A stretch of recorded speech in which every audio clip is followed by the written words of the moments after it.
Well, good afternoon. I'm here with Barry Waters and common law lawyer Patrick Cullinane, and we're going to discuss the horrendous case of Barry, who's about to be evicted with his 3 children, basically. So you're going to tell us a bit about your story and what's been happening with you. Well, I just feel that I've been victimised by the council in regards to my mum passed away and we've legally tried to do a mutual exchange and they've blocked us all ways. But it's not about me and what I want, it's about my 2 grandchildren who I've got custody of and my brother that's got special needs that needs to have a roof over their heads. So from where I live in my 2-bedroom flat, which is too overcrowded, we're now settled in my mum's house and they're going to take it away from us. Okay, and when is this scheduled to happen? 29th of March is going to call for them to repossess the property. Okay, so tell us a bit, because you had an approval, they actually approved you to do a mutual exchange, and this is how this has morphed. So tell us, Wansworth City Council had approved your mutual exchange with your brother, is that correct? Yeah. Tell us what happened.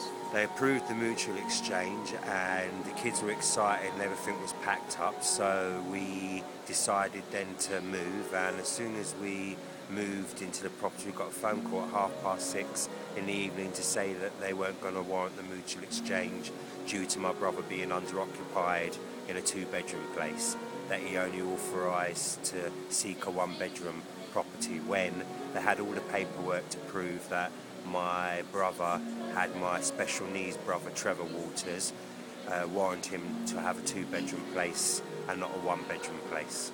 Okay, so let's have a look, because you've been in the press recently. This is an article in The Guardian if you hold on it up, on the 27th of February 2014 Yes. about this mutual exchange. Yeah. Okay. So basically, from a common law point of view, Patrick, what do you make of the case? Well, I've had a look at some of the paperwork on the case. Okay. And correspondence hasn't been replied to, and it's one-sided. But any of the correspondence from Wansworth Council favours Barry and his brother. Okay. So what is obstructing this then? Why are they messing this family around? Why are they victimising them? Well, this is standard now with the councils, that they don't want to house.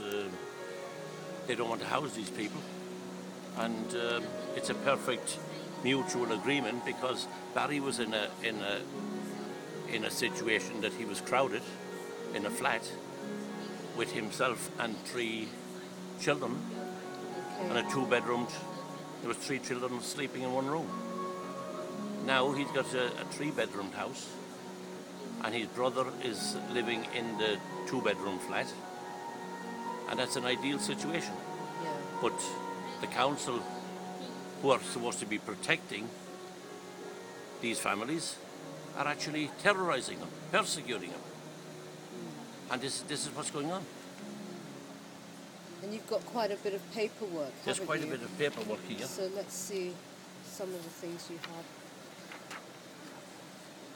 So this basically shows, this is dated the 23rd of January, and it's from Wansworth Council, Children's Services Department.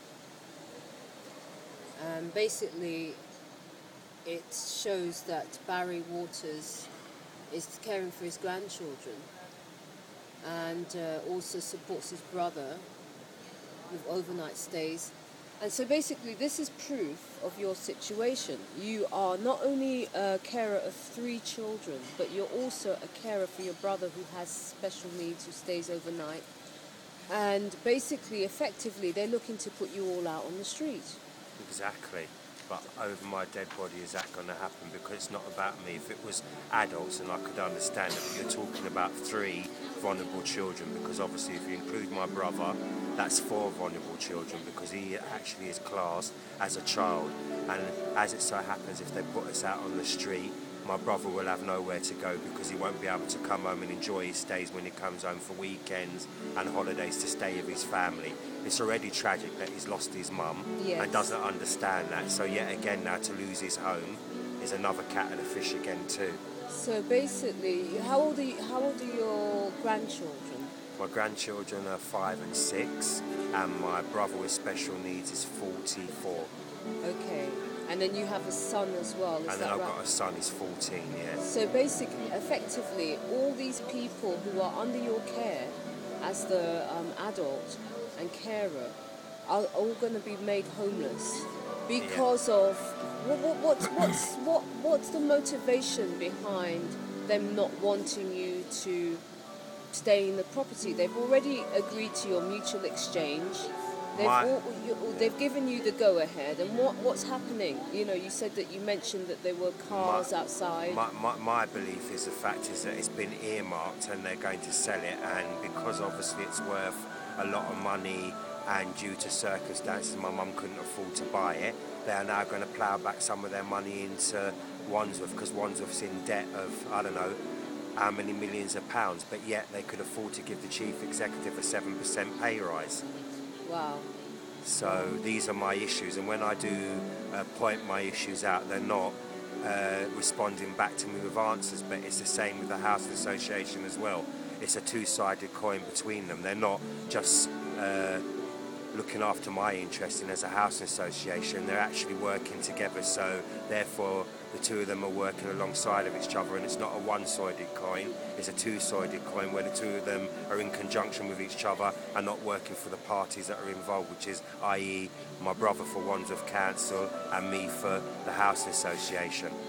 And so you've had support from your children's school as well, haven't you? Yes. Okay, and what have they said about the whole thing?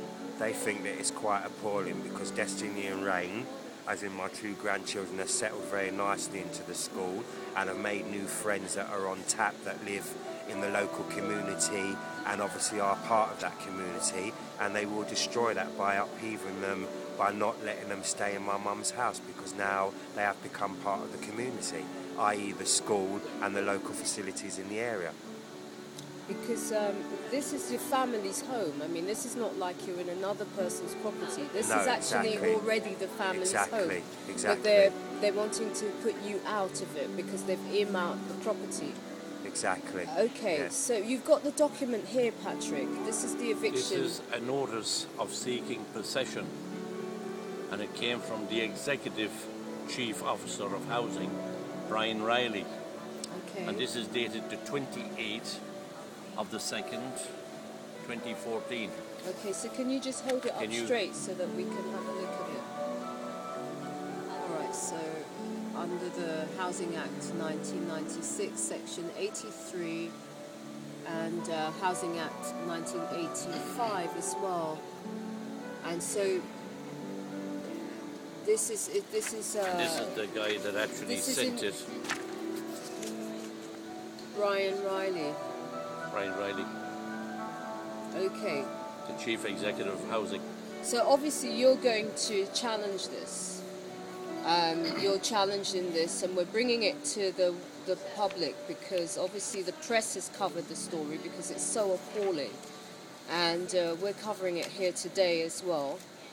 And there's been another correspondence from Mr. Riley, I believe, that you're holding there. Can we have a look at that as well? Okay.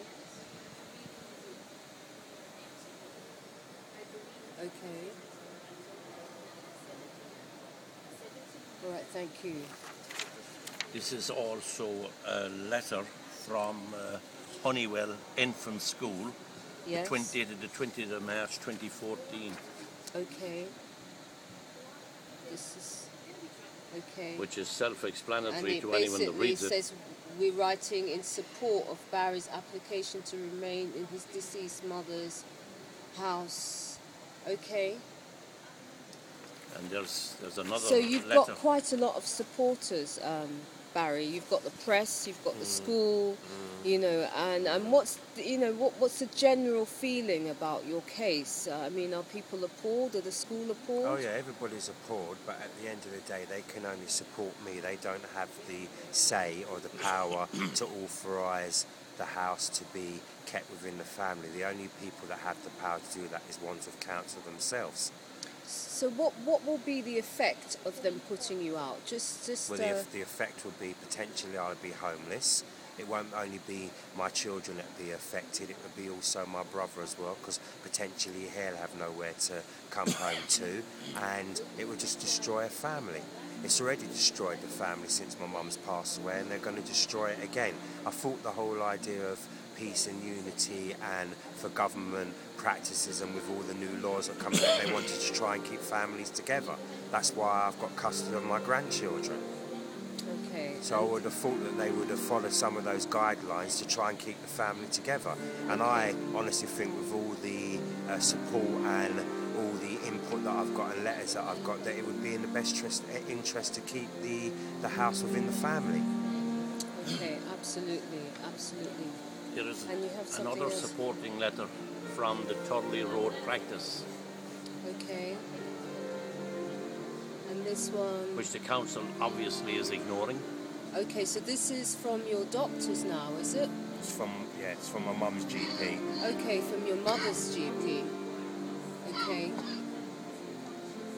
So you've got a lot of letters of support, and you've sent these letters to the council, have you? Yeah, every single letter you see here, the council have got a copy of this, but it seems like the council are not acknowledging these letters because my brother's had a few correspondence from the council saying that only a few weeks ago it was only the first time that they heard that my brother Trevor was in existence, and yet since my mum's passed away they've had several letters, and in every letter it's stated not just about my family but also about Trevor as well. So it's not as if to say that we are using Trevor as a loophole just to get my mum's house. Trevor has always been in the picture, just like the children have always been in the picture, and it isn't about myself and my other brother Darren, it's about the children and my brother with special needs, because I think out of all this, those are the people that are the important ones in this story and resolving this problem that we have at the moment. Okay, because obviously when you've had a death in the family, that does pull the family apart anyway. And under these sort of grieving, because obviously you're still in bereavement as a family, it hasn't been that long since your mother passed away. So to actually see that they're doing this to you under these circumstances, it must have much more of an impact on you and your family as well. Well, it does. It has a terrible impact on the family, because you're not only grieving the death of somebody that you loved, you're also having to grieve the fact that you could potentially be homeless. And that's a double power thing, isn't it? It's not just one. Absolutely. And you know, the thing is, my mum's been dead nearly 10 months now, and we still haven't put her to rest because we're having to deal with this housing issue. Wow.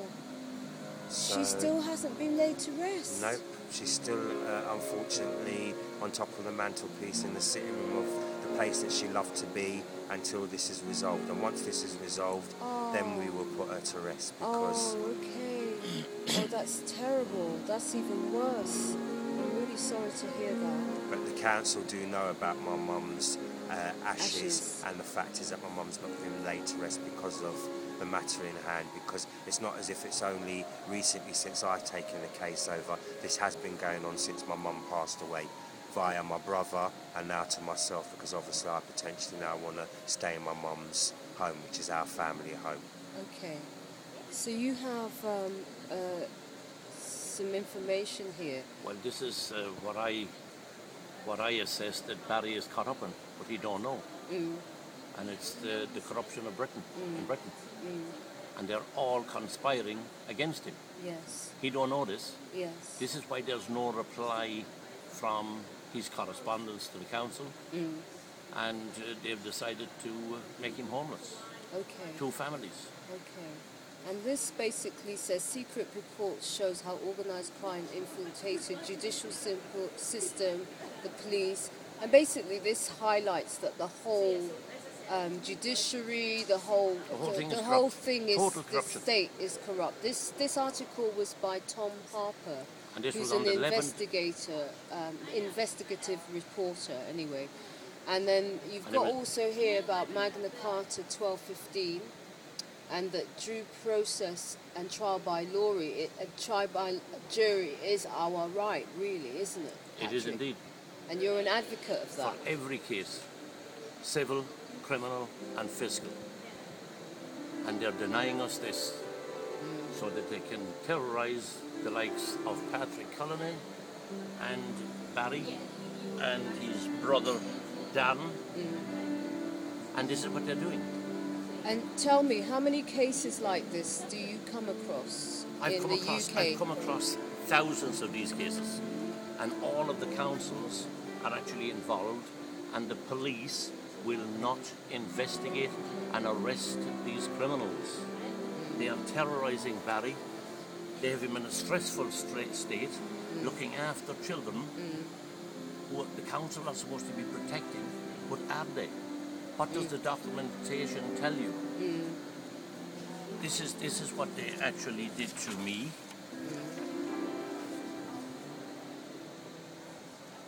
And it was reported in The Guardian. This is in the Guardian newspaper. 13 High Court judges without due process, when they had no jurisdiction whatsoever.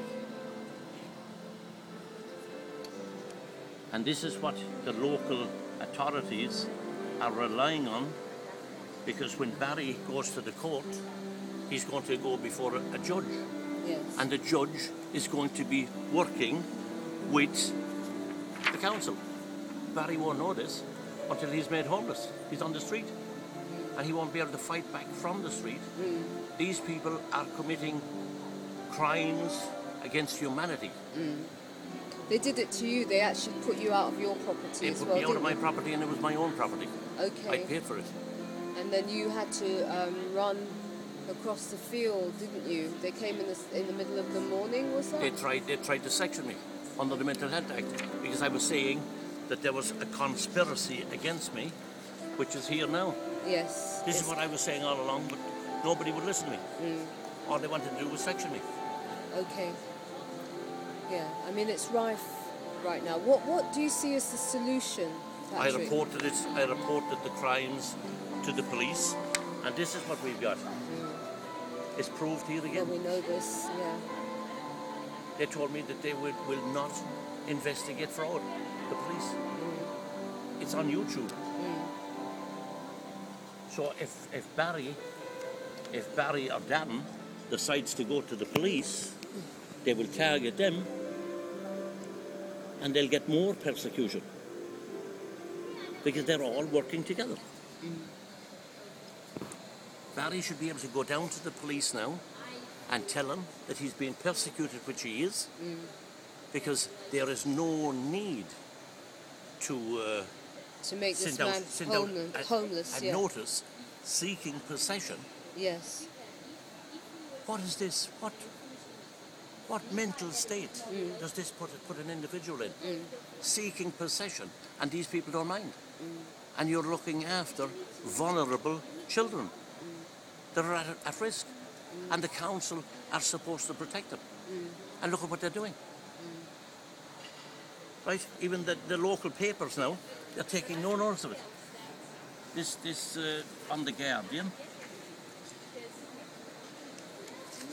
This was on The Guardian on February the 27th, 2014. Yes. And they've taken no notice of it. They're still going with a possession order. Yeah. It's a horrendous situation. And let's just talk a little bit before we close. Let's just talk a little bit about what we need to be doing about this problem. In Barry's case, you're going to help him fight this. Right, try and put an injunction yes. against Wansworth Council. Yes. And in the High Court, yes. Look at what the High Court judges did to me. So it's a wing and a prayer. Yes. And so what do we want? Because we know that they're planning to close down 157 courts now. They should be all closed, and they should be all closed. And they should be opened up. They should be opened up grand juries as common law courts, courts of law, under Magna Carta. Yes, under God's law. Well, we've got God-given rights as well. Yes, absolutely. They've abused all the of laws these. come from God's laws at the end of the day, and that's the thing. They're not honouring anything. They're honouring nothing. They're corrupt to the core. Yes, absolutely. As was here again on the Independence. That was on the 11th of January, 2014. Okay. And the whole thing is exposed now, and there's nothing being done by About 650 MPs at the House of Commons. Yes. Barry has contact. I've told Barry to contact his MP, but he will be like everything else. He will look good in the stats, but he will bring no relief whatsoever. Yeah. And I can tell him that from experience. Not alone my case, but of thousands of cases. Barry knows Margaret Gorm, and she was robbed of a house, her own house, and put onto the street also, and she's been terrorised ever since. And so is Joseph Henry as well. It's absolutely appalling. Yeah, Joseph Henry has a case. They took 25 properties from him. Right. But this is what's going on. Yeah, 25 properties. You're only as well as a judge's order. He can destroy you, right? And he should be making no order. He should be making no order in no case, because he gets no jurisdiction on the Magna Carta. Well, the whole system of having one judge is wrong. Anyway, so we need to change that, because it's an archaic system. It doesn't serve anybody. It doesn't serve the majority of the people. It serves nobody. Nobody. So, just to close, I want to get a last word from you, Barry. Sorry. Do you have a website or anything that people can find any information on? But if people want to take my number or want to give me a ring, they're quite welcome to give me a ring on my mobile. Or do you have an email? No. You don't have an email? No, not set up currently, but I can. Do you want to put your number out there? Because this is going to go viral. Yeah, but it doesn't bother me, because I'd be interested to hear what people have got to say, so yes, I would be. Yeah. My telephone number is 078 75 19 58 64. Say it again. Sorry, it's 078 75 19 58 64, because I'd be interested to hear what people have got to say. Definitely so. All right. Well, we wish you every support in your fight. I know you will get justice. You will get justice. Well, I hope so. I just hope that by doing this, if there's any other families that are out there that have been threatened by losing their homes, that they stick with it, because, there is a light at the end of the tunnel. You just got to know how to do it. And this is what I'm doing now, so, And also the people have to stick together. People have to support each other. Well, exactly, and that's not happening though, is it? Yeah, we need to start creating support networks within each other. When there's violations and abuse, we need to all rally together, pull our resources together, and actually show up and be a protective force for each other. Definitely. And get this video viral. Let the world know that this man is about to be made homeless with two little children under 5. One is just 5. A special needs brother and another brother. A whole family who are in the midst of bereavement of their mother, who's not been laid to rest. So we need the world to know what's going on. Definitely so. We hope that Wansworth Council will totally turn this around and see that this is completely, it's wrong, it's morally wrong, it's ethically wrong, it's unlawful, it's just wrong in every shape and form. So a last word from you, Patrick. All of this is unlawful. He's not being given due process, and he won't be given due process, because we got kangaroo courts operated by judges. The whole thing has got to be changed. And it's as simple as that. And the people must stand up and rail against this and tear them off of the benches. Yes. Exactly. Tear them off of the benches. Do not stand for treason. That's what I say. Because they're going to target you anyway. And if you don't come out and fight, they're going to murder you behind closed doors. That's what it's going to do. So they might as well leave them murder you on the street so the people can see it. Exactly. Exactly. So I wish you the best of luck, Barry. Yeah, and, absolutely. I will assist you. No, I hope Whatever I can do. so. Absolutely. And, I hope so, Patrick. We will. The only thing we can do is expose this. Do you need to keep any of that documentation or anything? Okay, If I well, could thanks, actually guys. scan Thanks some for of the this interview. into Good my luck, computer. Barry. I didn't meet up with you again. Thank you, Patrick, and good luck, Barry. You're in my prayers for your whole family. And thank you, Patrick. You're a diamond. You're one of the earth angels out there fighting. Thank you. And, you know, we need more people Thank like you, you. Seven. You take care. All right. You are also doing God's work. I am indeed. And thank you, and thanks for that. Okay, take care. I appreciate it. You're Patrick, welcome. what do you Bye-bye. need?